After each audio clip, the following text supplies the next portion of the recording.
All right. Hello, everyone. Welcome to week two. I hope everybody's getting settled into their classes and everything so far is going smoothly. This week, we're going to examine definitions of terrorism and the issues surrounding that.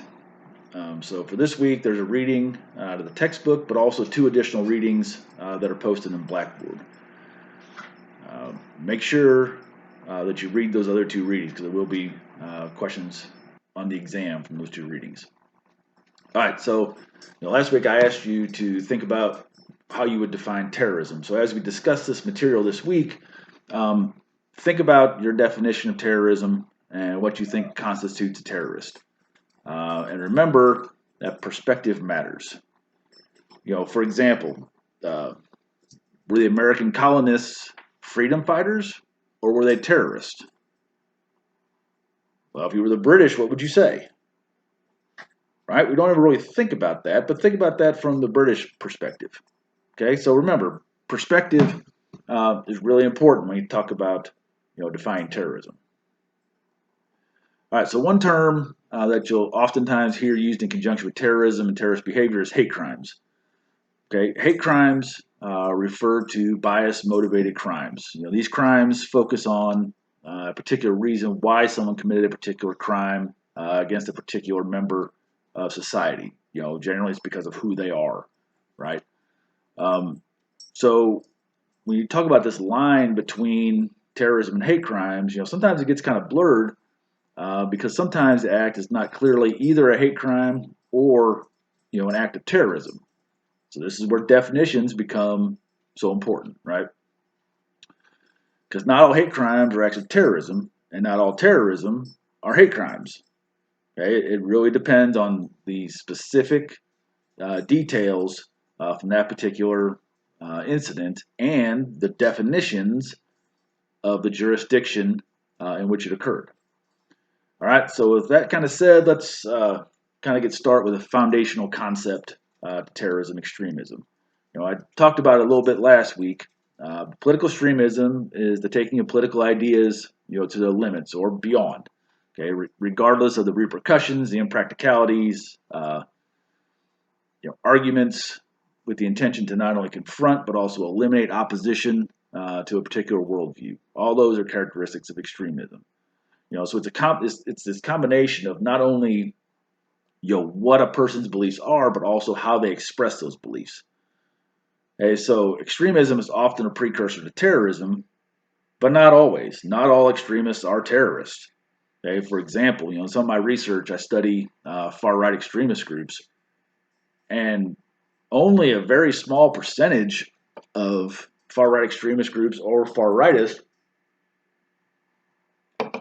are will commit violence. And it's for any extremist ideology. Okay, the overwhelming majority of people that have extremist views do not ever take them to the next level. Okay, they don't ever take them to where they commit acts of violence in furtherance of those views. It's also important to remember that every ideology, every religion, they all have extremists. Okay, so regardless of what ideology you're talking about, somebody is taking that to an extreme level at some point.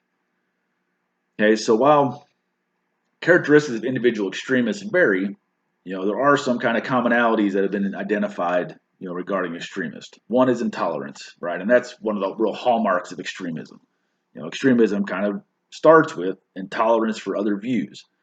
Okay, so the extremist cause, they always consider themselves to be just and righteous. And then those that disagree with them, for whatever reason, are then cast into this category of the opposition. Okay, they label them, they identify them, they do things to make them separate from what they are. They have moral absolutes. Okay, extremists adopt these moral absolutes so that their distinction between good and evil is very clear. Those that believe as they do are good, everyone else evil. Okay, and they use these absolutes so they can claim this kind of moral superiority over other people, and then they believe themselves to be, these morally and ethically pure individuals who are leading the oppressed masses or champion the cause of whatever social movement, okay, or whatever ideology Okay, so we're good, everybody else is bad, and we're morally superior to everybody else because we're doing these things. They use broad conclusions. Okay, extremists use broad conclusions to simplify their beliefs. Okay, and also to demonize their opponents. They use very generalized and generalizable kind of broad conclusions, but to their mind these are not debatable. Okay, and evidence to these broad conclusions is rooted in a belief system rather than in some kind of objective data where you could actually prove it. They oftentimes will also have their own language and conspiratorial beliefs. Okay, they'll create specific language and conspiracies that are used to demonize an enemy and to further set extremists apart from those that are not part of their belief system. So when you combine those four, these kind of general commonalities, they all combine to shape the extremist worldview. Okay, extremists set themselves apart. We're the protectors of truth, right? And nothing else matters.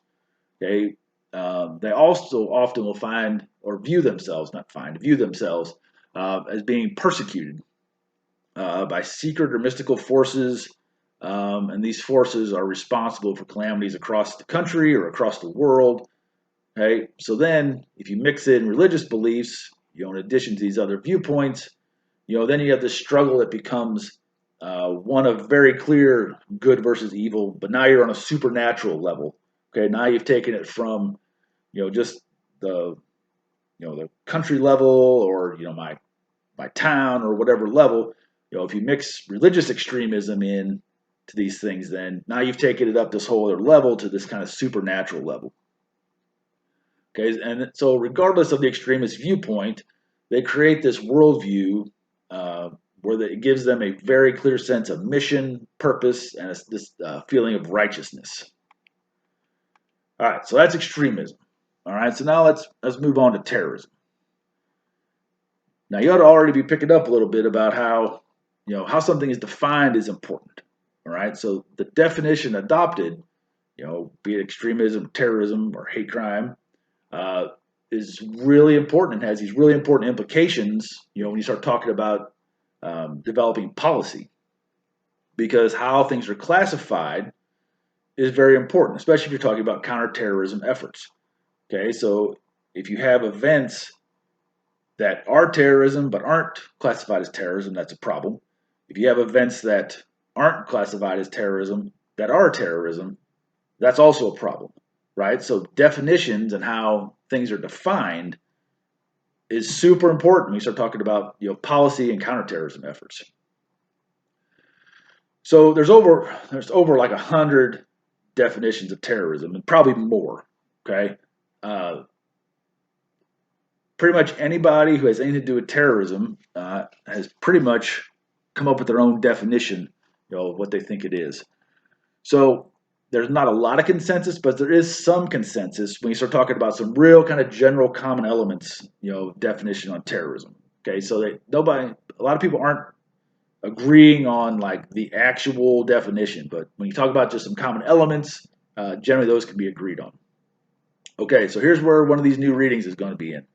Okay, so there's a reading posted in Blackboard by Bruce that discusses the topic of terrorism definitions. Okay, I'm not going to go into it here because this video is going to be long enough the way it is.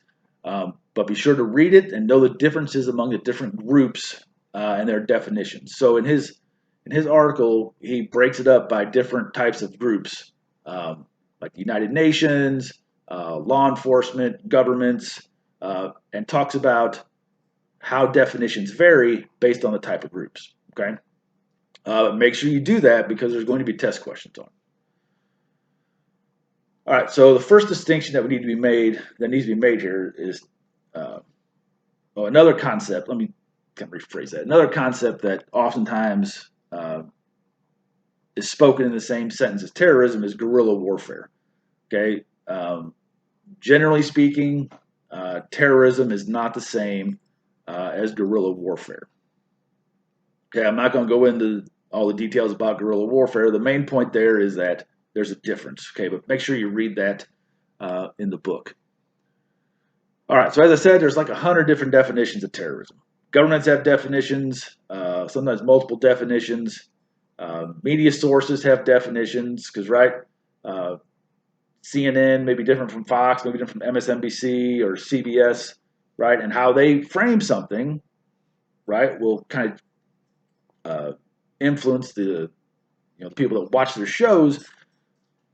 Excuse me, whether or not something is terrorism. Scholars have definitions of terrorism. America is not the only country with a definition of terrorism. Other countries have definitions of terrorism.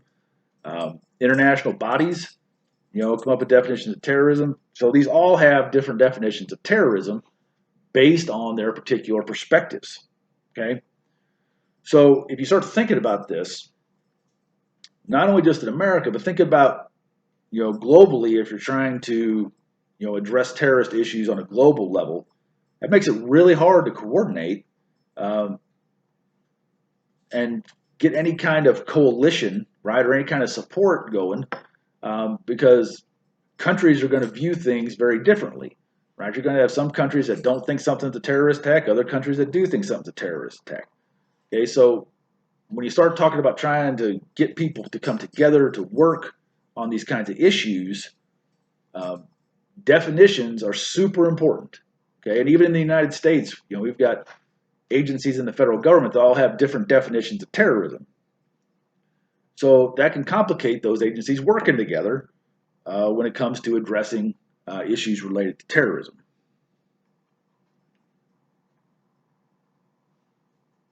All right, so fortunately for us, somebody has taken all these definitions of terrorism, or many of them, over 100 of them, and found that there's some common features. Okay, so things like the use of illegal force, the use of subnational actors, unconventional methods, attacks have political motives. Attacks are usually against soft targets, which are civilian targets, or passive military targets. Rarely are terrorist attacks against military bases. Uh, and acts are aimed at purposely affecting an audience. Okay, so these events are called terrorism. So the whole purpose of these is to terrorize someone, right? So you're trying to terrorize an audience. So this is kind of an overall review of terrorism definitions. But let's look a little bit closer at what this looks like in America. All right, so the United States has not adopted a single definition of terrorism as a matter of policy. Various different United States government agencies have adopted different definitions of terrorism, and all these definitions of terrorism have been tailored to fit whatever their particular role within the government or law enforcement is. Okay, so the book provides you like a composite definition that was created by combining various government definitions, but then the Perry article that's in Blackboard takes this a step further. Okay, so be sure to read it and know what's in it, because again, there's going to be some test questions on it. All right, so each of these agencies has a different definition. So what should be done? Okay, is it bad to have a variety of definitions? If you have multiple definitions where each agency has their own, then those definitions can be tailored to fit their particular circumstance, right? If you have an agency that is supposed to be doing certain things, if they tailor their definition to fit what it is they're doing, maybe that's a good thing, okay? But on the other hand, if that agency has to then go work with somebody else, that could lead to problems, right? It could lead to problems with coordinating. It could lead to problems with, sending resources to do certain things. So then, should we make one definition? Or should we just abandon the whole effort? Right? The United Nations has been trying to come up with a definition of terrorism since the 1972 Munich Games. I'm pretty old, and that's older than me. Okay? So can it even be done? Can we even come up with one generic definition of terrorism that fits everything? Another viewpoint is, why not just charge people with the crimes they're committed?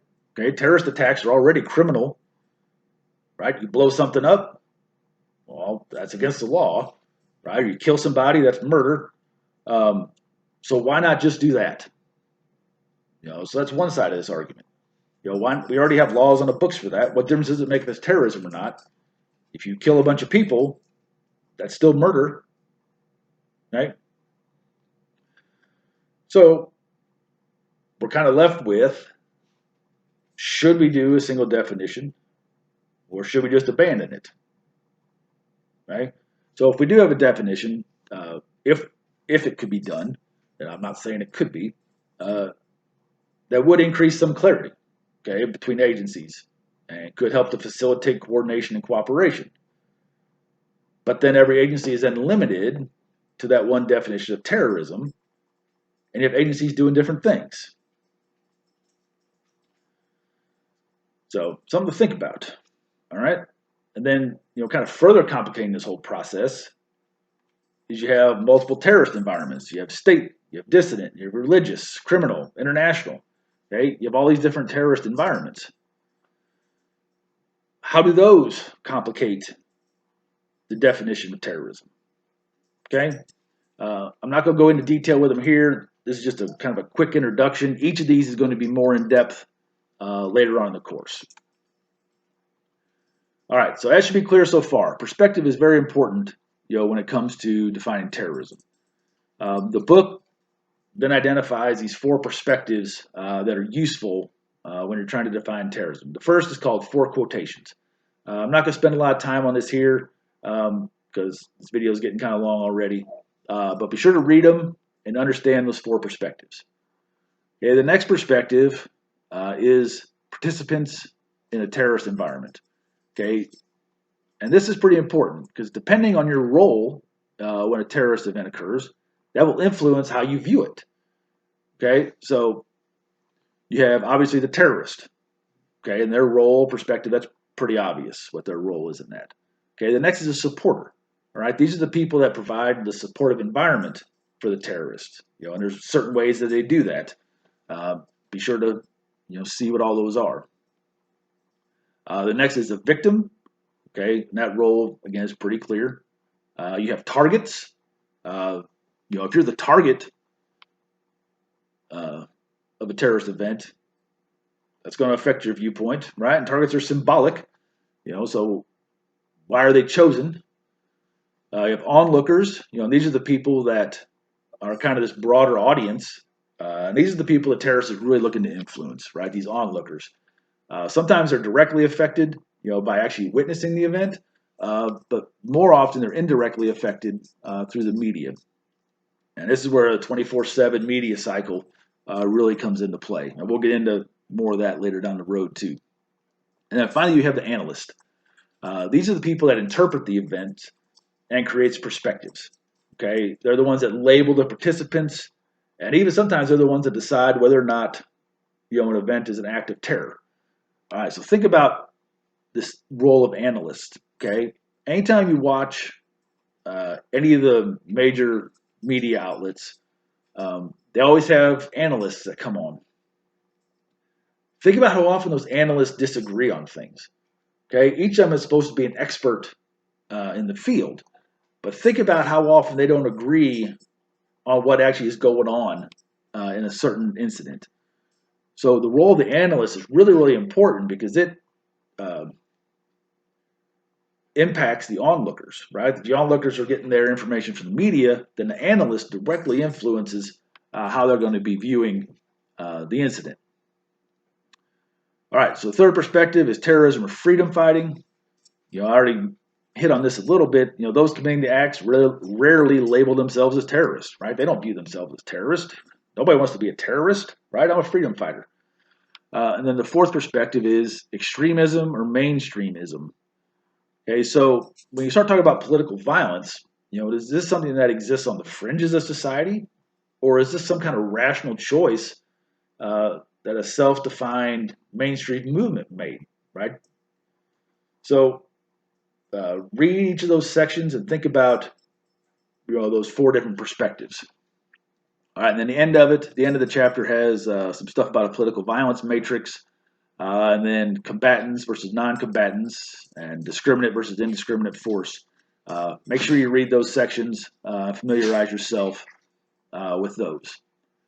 All right, with that, I'm going to stop here for today. Um, be sure to complete your assignments this week. As always, let me know if you have any questions, and I'll see you next week.